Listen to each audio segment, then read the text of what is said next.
ನಲ್ಲಿ ಇವತ್ತಿನಿಂದ ಅಧಿವೇಶನ ಶುರುವಾಗ್ತಾ ಇದೆ. ಅಧಿವೇಶನದಲ್ಲಿ ಸರ್ಕಾರವನ್ನ ಕಟ್ ಹಾಕೋದಕ್ಕೆ ಪ್ರತಿಪಕ್ಷ ಭರ್ಜರಿ ಸಿದ್ಧತೆ ಮಾಡಿಕೊಂಡಿದೆ. ಪ್ರತಿಪಕ್ಷದ ಕೈಯಲ್ಲಿ ಒಂದಷ್ಟು ಅಸ್ತ್ರ ಇದೆ ಸರ್ಕಾರದ ವಿರುದ್ಧ ಮಾತಾಡೋದಕ್ಕೆ. ಒಂದು ವಾಲ್ಮೀಕಿ ಅಸ್ತ್ರ, ಇನ್ನೊಂದು ಮೂಡ ಅಸ್ತ್ರ.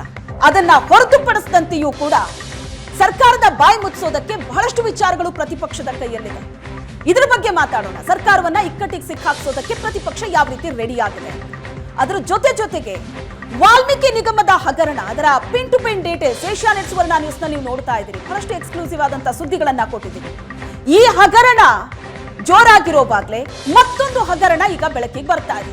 ಕೆಐಎಡಿಬಿ ಹಗರಣ. ಈ ಹಗರಣ ಎಷ್ಟರ ಮಟ್ಟಿಗೆ ದೊಡ್ಡದಿದೆ ಅಂದ್ರೆ ಇಡಿ ಎಂಟ್ರಿ ಕೊಟ್ಟಿದೆ.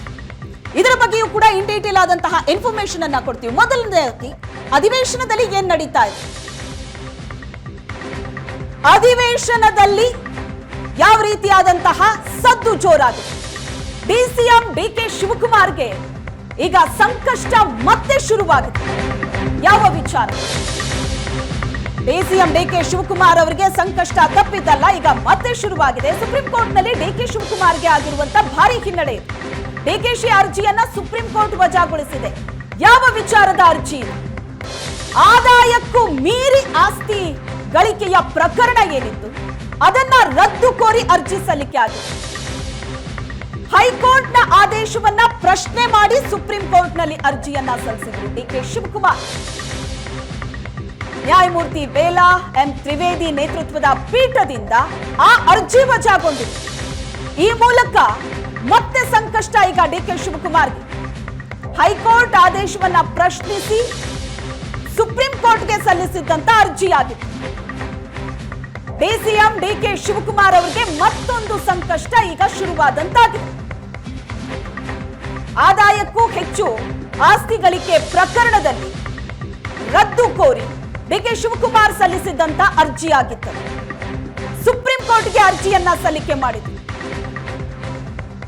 ಆ ಅರ್ಜಿಗೆ ಸಂಬಂಧಪಟ್ಟ ಹಾಗೆ ಆಗಿರುವಂತಹ ಬೆಳವಣಿಗೆ ಈಗ ಡಿಕೆ ಶಿವಕುಮಾರ್ಗೆ ಸಂಕಷ್ಟ ತಂದಿಟ್ಟಿದೆ. ಈ ಬಗ್ಗೆ ಹೆಚ್ಚಿನ ಡೀಟೇಲ್ಸ್ ಅನ್ನ ಕೊಡ್ತಾರೆ ದೆಹಲಿ ಪ್ರತಿನಿಧಿ ಮಂಜುನಾಥ್ ನಮ್ಮ ಜೊತೆ ಸಂಪರ್ಕದಲ್ಲಿದ್ದಾರೆ. ಮಂಜುನಾಥ್, ಡಿಕೆ ಶಿವಕುಮಾರ್ಗೆ ಬರ್ತಾ ಇರುವಂತ ಮತ್ತೊಂದು ಸಂಕಷ್ಟ. ಹೈಕೋರ್ಟ್ ಆದೇಶ ಪ್ರಶ್ನೆ ಮಾಡಿ ಸುಪ್ರೀಂ ಕೋರ್ಟ್ ಹೋಗಿದ್ರು, ಆದ್ರೆ ಅಲ್ಲಿ ಈಗ ಅರ್ಜಿ ರದ್ದು ಕೋರಿ ಏನು ಅರ್ಜಿಯನ್ನ ಹಾಕಿದ್ರು, ಈ ಪ್ರಕರಣವನ್ನ ರದ್ದು ಕೋರಿ ಅದು ಸಾಧ್ಯವಾಗ್ತಾ ಇಲ್ಲ. ಈ ಡಿಕೆಶಿಗೆ ಯಾವ ರೀತಿ ಹೊಡೆಯುತ್ತೆ? ಹಾಗಾದ್ರೆ ಯಾವ ರೀತಿ ಸಂಕಷ್ಟವನ್ನ ತಂದೊಡ್ಡುತ್ತೆ? ಶ್ವೇತಾ, ಡಿಕೆ ಶಿವಕುಮಾರ್ ಅವರಿಗೆ ಇದು ಮತ್ತೊಂದು ಹಿನ್ನಡೆ. ಈ ಪ್ರಕರಣದಲ್ಲಿ ಅವರು ಪ್ರಮುಖ ಅರ್ಜಿಯನ್ನ ವಜಾಗೊಳಿಸಿ ಅಂದ್ರೆ ಸ್ಕ್ವಾಶ್ ಮಾಡಿ ಅನ್ನುವಂತಹ ಒಂದು ಅಂಶವನ್ನ ಇಟ್ಕೊಂಡು ಸುಪ್ರೀಂ ಕೋರ್ಟ್ ಮೆಟ್ಟಿಲನ್ನ ಏರಿದ್ರು. ಯಾಕಂದ್ರೆ ಸಿಬಿಐಗೆ ಏನು ಕರ್ನಾಟಕ ಸರ್ಕಾರ ಏನು ಅನುಮತಿ ಕೊಟ್ಟಿತ್ತೋ ಮುಂಜೂರಾತಿ ಕೊಟ್ಟಿತ್ತೋ ಅದನ್ನ ಪ್ರಶ್ನೆ ಮಾಡಿ ಹೈಕೋರ್ಟ್ಗೆ ಹೋಗಿದ್ರು. ಈಗಿನ ಬಂದಂತ ಸರ್ಕಾರ ಅದನ್ನ ವಾಪಸ್ ಪಡೆದಿದೆ, ಹಾಗಾಗಿ ಇದು ನಡೆಯೋದಿಲ್ಲ ಅನ್ನುವಂಥದ್ದನ್ನ ಪ್ರಶ್ನೆ ಮಾಡ್ಕೊಂಡು ಹೈಕೋರ್ಟ್ಗೆ ಹೋಗಿದ್ರು. ಆದ್ರೆ ಹೈಕೋರ್ಟ್ ಅಲ್ಲಿ ಇವ್ರಿಗೆ ವಿರುದ್ಧವಾಗಿ ಕೂಡ ಬಂದಿತ್ತು. ಆ ಹೈಕೋರ್ಟ್ ಏನು ಆರ್ಡರ್ ಕೊಟ್ಟಿದೆ ಅದನ್ನ ಇವತ್ತು ಸುಪ್ರೀಂ ಕೋರ್ಟ್ ಕೂಡ ಎತ್ತಿ ಹಿಡಿದಿರುವಂತದ್ದು. ಆದ್ರೆ ಇಲ್ಲಿ ಸಾಕಷ್ಟು ಪ್ರಶ್ನೆಗಳನ್ನು ಕೂಡ ಕೇಳಿದೆ ಸುಪ್ರೀಂ ಕೋರ್ಟ್. ಈಗಾಗ್ಲೇ ಈಗ ನಾವು ಹೇಗೆ ಇದನ್ನ ಸ್ಕ್ವಾಶ್ ಮಾಡ್ಲಿಕ್ಕೆ ಅಂದ್ರೆ ಈ ಪ್ರಕರಣವನ್ನ ವಜಾ ಮಾಡ್ಲಿಕ್ಕೆ ಸಾಧ್ಯ ಆಗುತ್ತೆ ಅನ್ನುವಂಥದ್ದನ್ನ ಬಹಳಷ್ಟು ಖಾರವಾಗಿಯೇ ಕೇಳಿರುವಂತದ್ದು. ಆದ್ರೆ ನ್ಯಾಯಾಲಯ ಕೂಡ ಹೇಳ್ತಾ ಇದೆ ಒಂದೊಂದು ಅವರು ಏನೋ ಶಿವಕುಮಾರ್ ಅವರ ಪರ ವಕೀಲರು ವಾದ ಮಾಡುವಂತ ಸಂದರ್ಭದಲ್ಲಿ ಇದೇ ಸುಪ್ರೀಂ ಕೋರ್ಟ್ ನೀಡಿರುವಂತ ಇನ್ನೊಂದು ಅಂದ್ರೆ ಎರಡು ತೀರ್ಪುಗಳನ್ನ ಉಲ್ಲೇಖಿಸಿ ಅವರು ಮಾತನಾಡ್ತಾ ಇದ್ರು. ಒಂದೇ ಪೀಠ ಎರಡು ವಿಭಿನ್ನ ತೀರ್ಪು ನೀಡಿದೆ ಅನ್ನುವಂಥದ್ದು. ಒಂದು ತೀರ್ಪು ಅಂದ್ರೆ ಒಬ್ಬ ನ್ಯಾಯಾಧೀಶರು ಕೊಟ್ಟಂತ ತೀರ್ಪು ನಮ್ಮ ಪರವಾಗಿದೆ ಅನ್ನೋದನ್ನ ಕೂಡ ಅವರು ಮೆನ್ಷನ್ ಮಾಡಿದ್ರು. ಆದ್ರೆ ಇದಕ್ಕೆ ಈಗಿನ ನ್ಯಾಯಾಧೀಶರು ಅದನ್ನ ಒಪ್ಪಿಲ್ಲ, ಅದು ಆ ಕಾರಣ ಆಗಿಲ್ಲ ಅನ್ನುವಂತ ಮಾತನ್ನ ಹೇಳುವುದರ ಜೊತೆಗೆ ಇದನ್ನ ಕರೆಕ್ಟ್ ಆಗಿ ಅಂದ್ರೆ ನಿಮ್ಮ ಮೇಲೆ ಏನು PC ಆಕ್ಟ್ ಅಡಿಯಲ್ಲಿ ನಿಮಗೆ ಕೇಸ್ ದಾಖಲಾಗಿರುವಂತದ್ದು. ಹಾಗಾಗಿ ಇದು ಆದಾಯ ತೆರಿಗೆ ಇಲಾಖೆಯ ಅಧಿಕಾರಿಗಳು ಕಾನೂನು ಕ್ರಮ ಕೈಗೊಳ್ಳಲು ಸಾಧ್ಯವಿಲ್ಲ. ಹಾಗಾಗಿ ಇದರಲ್ಲಿ ನಾವು ಮಧ್ಯಪ್ರವೇಶ ಮಾಡೋದಿಲ್ಲ ಅನ್ನುವಂತ ಮಾತನ್ನ ಹೇಳುವ ಮೂಲಕ ಅರ್ಜಿಯನ್ನ ಡಿಕೆ ಶಿವಕುಮಾರ್ ಅವರ ಅರ್ಜಿಯನ್ನ ವಜಾಗೊಳಿಸಿದೆ. Shweta, okay Manjunath, what next ಹಾಗಾದ್ರೆ ಈ ಪ್ರಕರಣದಲ್ಲಿ? ಈಗ ಪ್ರಕರಣದ ರದ್ದು ಕೋರಿ ಅರ್ಜಿ ಸಲ್ಲಿಸಿದ್ರು, ಬಟ್ ಅದಾಗಿಲ್ಲ ಅಂತ ಅಂದ್ರೆ ಮುಂದೇನು ಆಪ್ಷನ್ಸ್ ಈಗಿರೋದು? ಏನಾಗ್ಬೋದು ಈ ಪ್ರಕರಣದಲ್ಲಿ? ಇಲ್ಲಿ ಪ್ರಮುಖವಾಗಿ ಅವರಿಗೆ ಬೇಕಾಗಿದ್ದು ಒಂದು ಪ್ರಕರಣವನ್ನ 3 ಏಜೆನ್ಸಿಗಳು ತನಿಖೆ ಮಾಡೋದು ಎಷ್ಟು ಸರಿ ಅನ್ನುವಂಥದ್ದು ಡಿ ಕೆ ಶಿವಕುಮಾರ್ ಅವರ ಪ್ರಶ್ನೆ ಆಗಿತ್ತು. ಯಾಕಂದ್ರೆ ಒಂದು ಏನು ಸಿಬಿಐ ರೈಡ್ ಮಾಡಿದಂತಹ ಪ್ರಕರಣವನ್ನ ಅದನ್ನ ಪುನಃ ಇಡಿ ಅದನ್ನ ತನಿಖೆ ನಡೆಸಿದೆ. ಇನ್ಕಮ್ ಟ್ಯಾಕ್ಸ್ ಅಧಿಕಾರಿಗಳು ಇದೇ ಆಧಾರದ ಮೇಲೆ ತನಿಖೆ ನಡೆಸಿದ್ದಾರೆ. ಒಂದೇ ಆರೋಪಕ್ಕೆ ಎಷ್ಟು ಸಾರಿ ತನಿಖೆ ಅನ್ನುವಂಥದ್ದನ್ನ ಪ್ರಶ್ನೆ ಮಾಡಿಕೊಂಡು ಕೂಡ ಬಂದಿದ್ರು.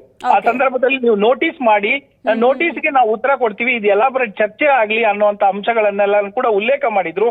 ಆದ್ರೆ ಅವರ ಪಿಟಿಷನ್ ನ ಮುಖ್ಯ ಅಂಶ ಆಗಿದ್ದು ಇಡೀ ಪ್ರಕರಣವನ್ನ ವಜಾಗೊಳಿಸಬೇಕು ಅನ್ನುವಂಥದ್ದು. ಹಾಗಾಗಿ ಇವತ್ತು ಕೋರ್ಟ್ ವಜಾಗೊಳಿಸಿಲ್ಲ. ಮುಂದೆ ಅದನ್ನ ಪುನಃ ಎಂದಿನಂತೆ ಪುನಃ ನಡೆಯುತ್ತೆ ಪ್ರಕರಣ ಅನ್ನುವಂಥದ್ದು ಇಲ್ಲಿ ಇವತ್ತಿನ ಆದೇಶವನ್ನ ನಾವು ನೋಡಿದಾಗ ಅನಿಸುತ್ತೆ. Shweta, yes, thank you Manjunath ನಿಮ್ಮೆಲ್ಲ ಡೀಟೇಲ್ಸ್ಗೆ.